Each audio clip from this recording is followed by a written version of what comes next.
आप सबसे मेरी प्रार्थना, बहुत ध्यान से सुने, बहुत सावधानी से सुने, और पीछे वाले बड़े ध्यान से सुनना, उनको सुनने दें।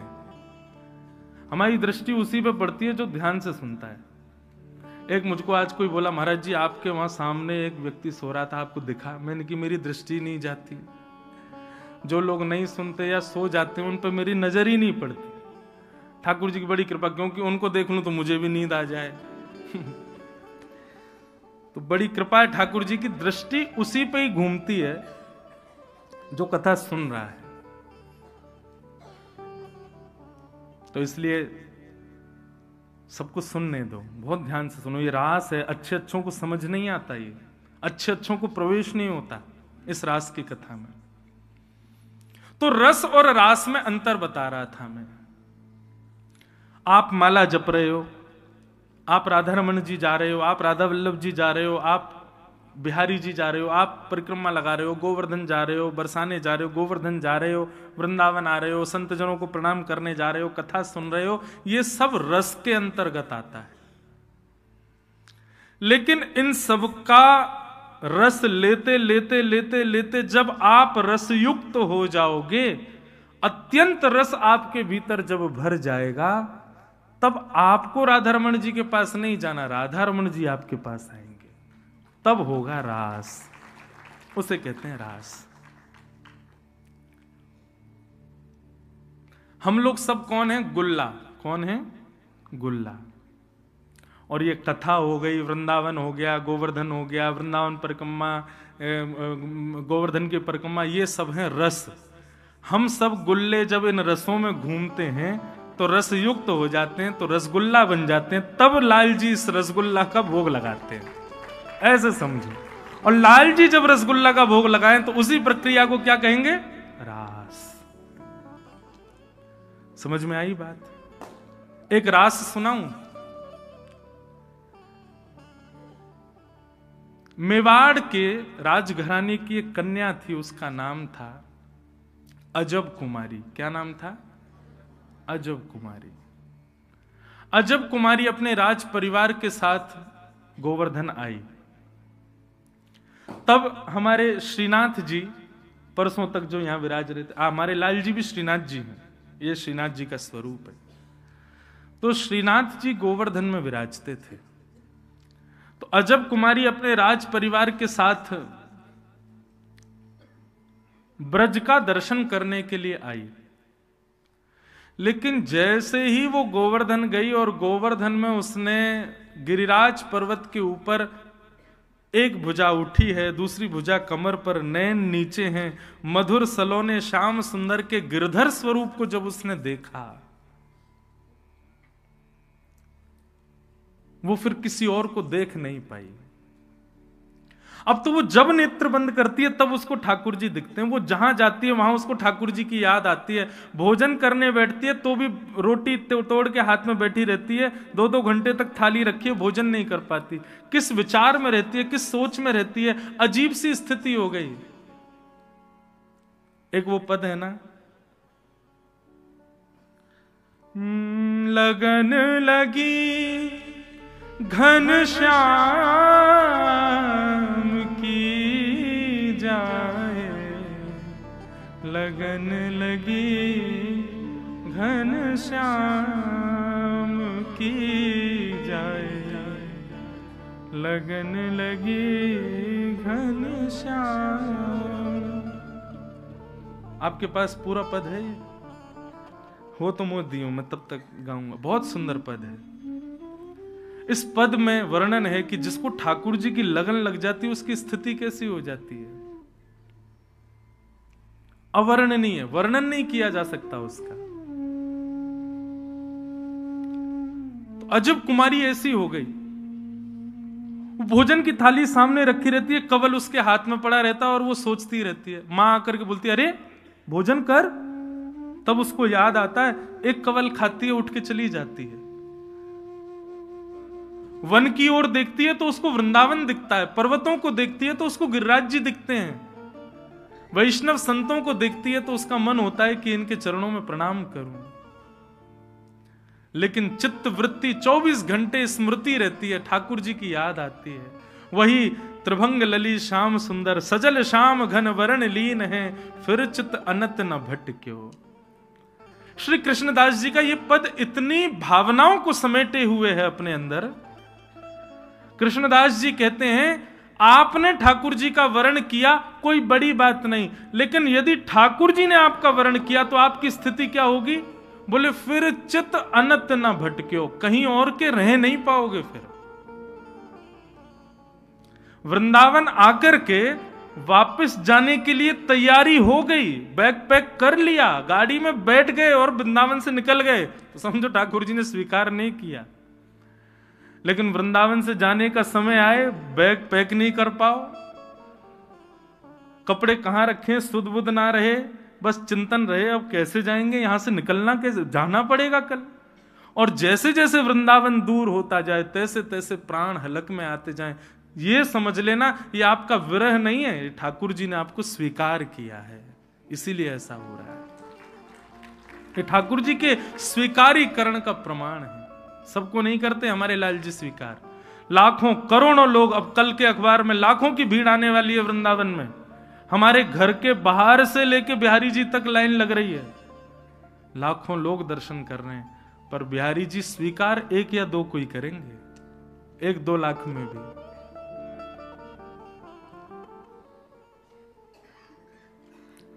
तो अजब कुमारी की स्थिति ऐसी हो गई। एक दिन उसके पिता ने पूछा बेटी क्या हुआ? आकर के जैसे स्पर्श किया तो तेज बुखार अजब कुमारी को। वैद्यों को बुलाया, चिकित्सकों को बुलाया, सबने आकर के अजब कुमारी का चिकित्सा की, लेकिन कितने भी उसको औषधि दे दी, कितना भी कुछ कर लिया, लेकिन उसका ज्वर नहीं उतरा। माता पिता रोने लगे, क्या हो गया हमारी बेटी को? एक दिन अजब कुमारी ने अपने पिता से कहा पिताजी मैं बताऊं मुझे क्या हुआ है? बोले क्या? कृष्ण विरह। ये जो मुझे रोग हुआ है ये सामान्य औषधियों से दूर नहीं होगा, इसके लिए तो दर्शन रूपी औषधि मुझे देनी पड़ेगी।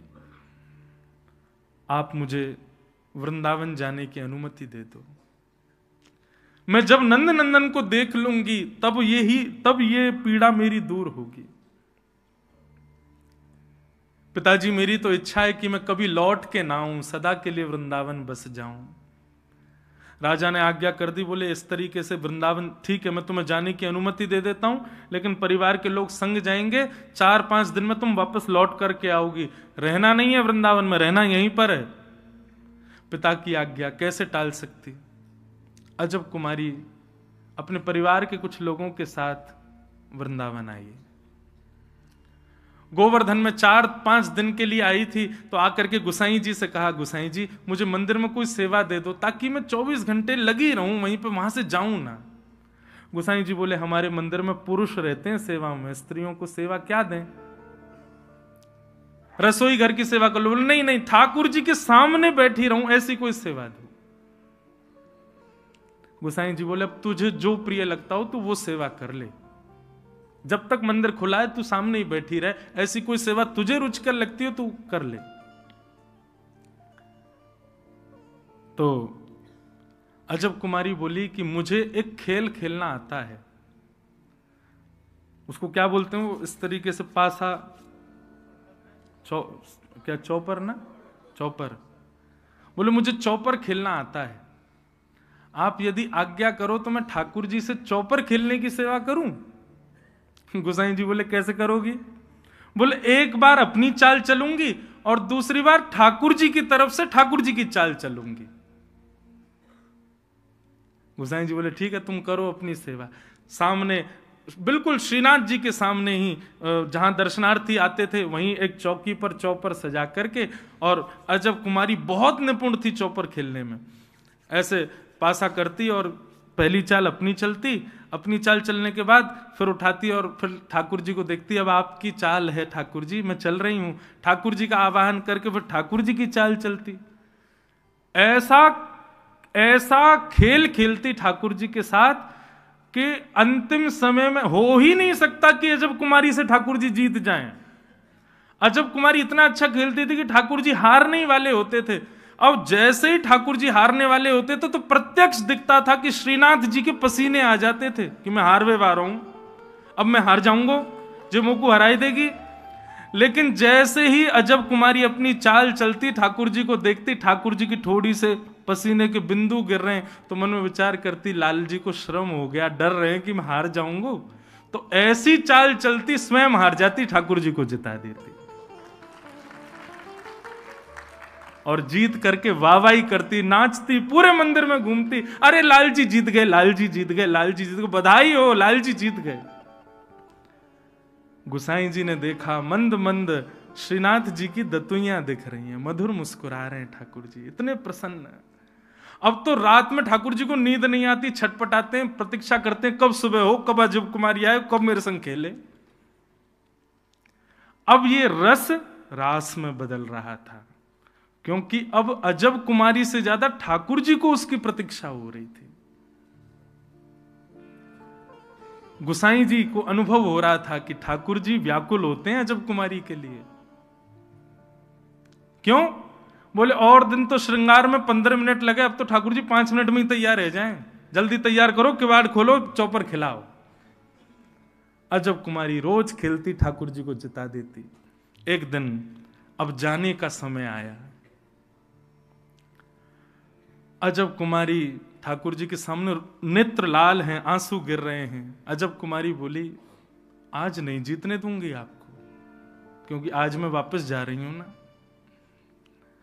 ऐसा खेल खेला, ठाकुर जी की भी चौपर ऐसी आती कि अजब कुमारी पे भारी पड़ते, लेकिन अजब कुमारी की निपुणता के आगे ठाकुर जी की एक नहीं चली।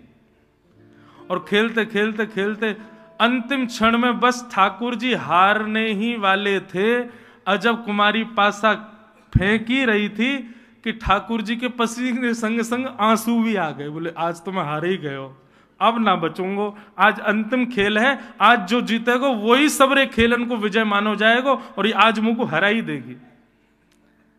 जैसे ही ठाकुर जी को हराने के लिए चौपर चाल चलने वाली थी, ठाकुर जी से सहन नहीं हुआ, सोई ठाकुर जी प्रकट हो गए। प्रकट होकर के अजब कुमारी की गोद में बैठ गए, प्रार्थना करने लगे, मुंह को जिताए दे, तेरे हाथ जोड़ू, तू मुंह को जिताए दे। अजब कुमारी बोली, एक शर्त पर। बोले क्या? बोले मेरे मन की एक इच्छा आपको पूरी करनी पड़ेगी। बोले क्या? मैं आपके दर्शन के बगैर अब जी नहीं पाऊंगी, अब तो मेरी स्थिति ऐसी है, पिता की आज्ञा पालन करने के लिए मुझे जाना तो पड़ेगा, लेकिन गिरिराज जी की सीमा छोड़ते ही मेरे प्राण निकल जाएंगे। आप कहेंगे तो प्राण त्याग दो, लेकिन मेरी अभी अभिलाषा नहीं, मैं चाहती हूं मैं आपको और देखूं, और निहारूं, और दर्शन करूं। अभी प्राण नहीं त्यागने, अभी आपको और सेवा करनी है नाथ आपकी। ठाकुर जी बोले, मैं तो से बहुत प्रसन्न हूं, तू मांग ले, तो को कहा चाहिए, तू जो कहेगी सो दूंगो। अजब कुमारी बोली, वचन दो, जो मांगूंगी सो दोगे। ठाकुर जी बोले, वचन दे रहा हूं, जो मांगेगी सो दूंगो। बोले अब मेरी इच्छा के लिए आप मेवाड़ में विराजमान हो जाओ, मेरी इच्छा के लिए ब्रज छोड़ के आप राजस्थान आ जाओ, वहां पर विराजो, ताकि मैं आपके पास रह सकूं, आपको देख सकूं। ठाकुर जी बोले, या ब्रज को मैं नेक ना त्याग सकूं, या ब्रज के बगैर, ये ब्रज मेरे प्राण है, या को छोड़ के कैसे आ जाऊं? ठाकुर जी आपने मुझे वचन दिया, याद रखिएगा।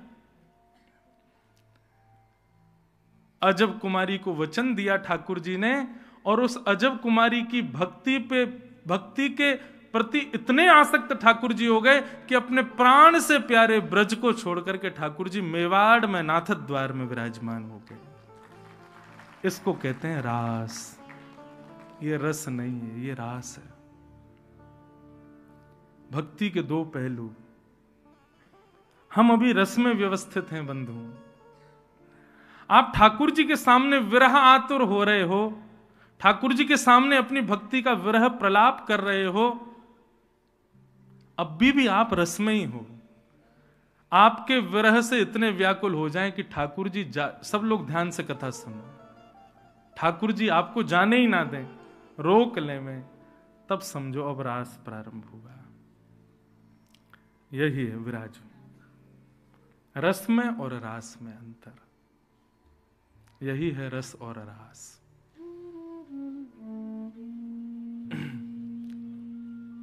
तो समझ में आया रस किसे कहते हैं और रास किसे कहते हैं? रस आप प्रयास युक्त हो ठाकुर जी की प्राप्ति के लिए, लेकिन रास ठाकुर जी व्याकुल हैं आपके लिए।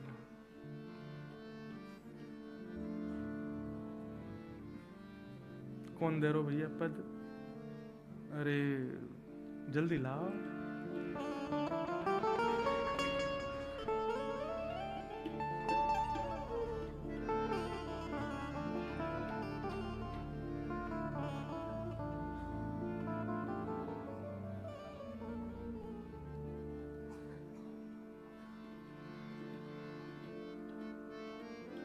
ये तो शाम तेरी बंसी पुकारे राधा नाम दे गयो। चलो वृंदावन बिहारी लाल की। अब वो पद है बहुत सुंदर, कभी अवसर लगेगा तो गाएंगे। वाह भैया, कहाँ है? यहाँ में तो है ही ना है। अच्छा, अब ले जा।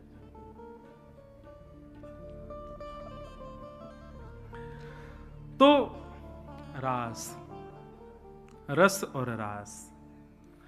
भगवान पिता रात्रि शरदोत्फुल्ल मल्लिका विक्षरन्तुं मनश्चक्रे योग मायामुपाश्रित। भगवान ने रास के लिए शरद पूर्णिमा की रात्रि को चुना। अच्छा, रात्रि को क्यों चुना?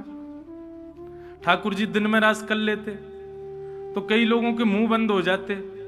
रास रात में किया इसलिए भी कई लोगों के मुंह खुल गए कि अरे रास के ऊपर बड़े प्रश्न उठाए जाते हैं ना, लोग बाग संसार के उठाते हैं। रात्रि में क्यों रास किया? बहुत ध्यान से सुनना बंधु।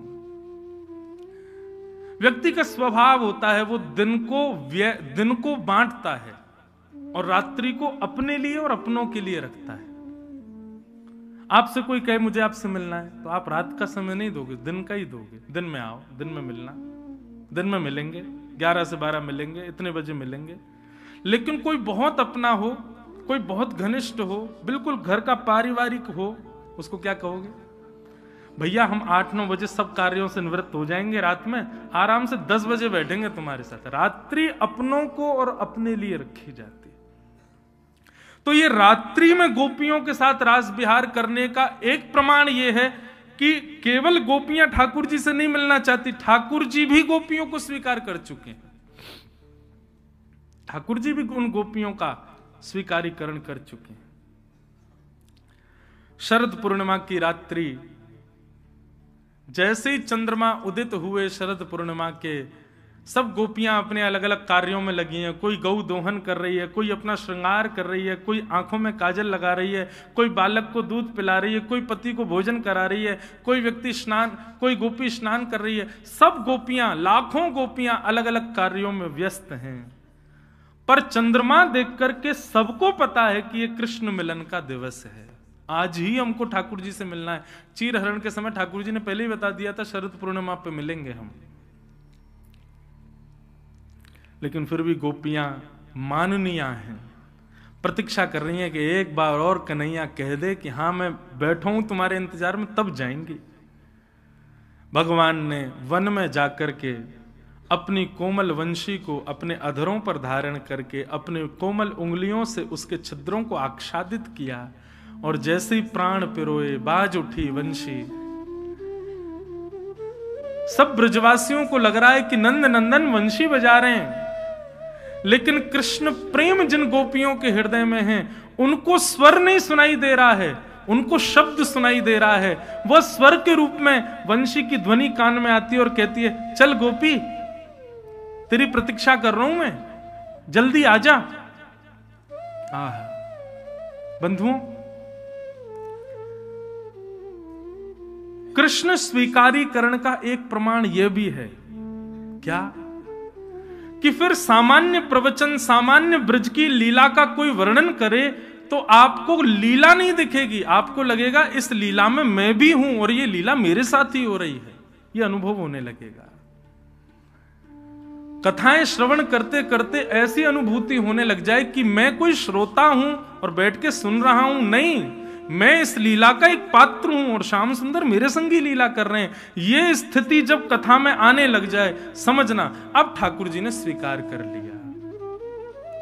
उस लीला में स्वयं को देखो, ये स्थिति। फिर सामान्य शब्द नहीं, सामान्य कथा नहीं अनुभव में आएगी। ठाकुर जी की वाणी है। ये कोई वक्ता बोल रहे हैं, इंद्रेश जी बोल रहे हैं, महाराज जी बोल रहे हैं, मलुकपीठ वाले महाराज जी बोल रहे हैं, वहां के महाराज जी बोल रहे हैं, पूज्य श्री प्रेमानंद महाराज बोल रहे हैं, नहीं, उनके नाम भी विस्मृत हो जाएगा, लगेगा साक्षात स्वयं श्री कृष्ण बोल रहे हैं और मेरे लिए बोल रहे हैं, मुझे सुना रहे हैं, ऐसा भाव आएगा।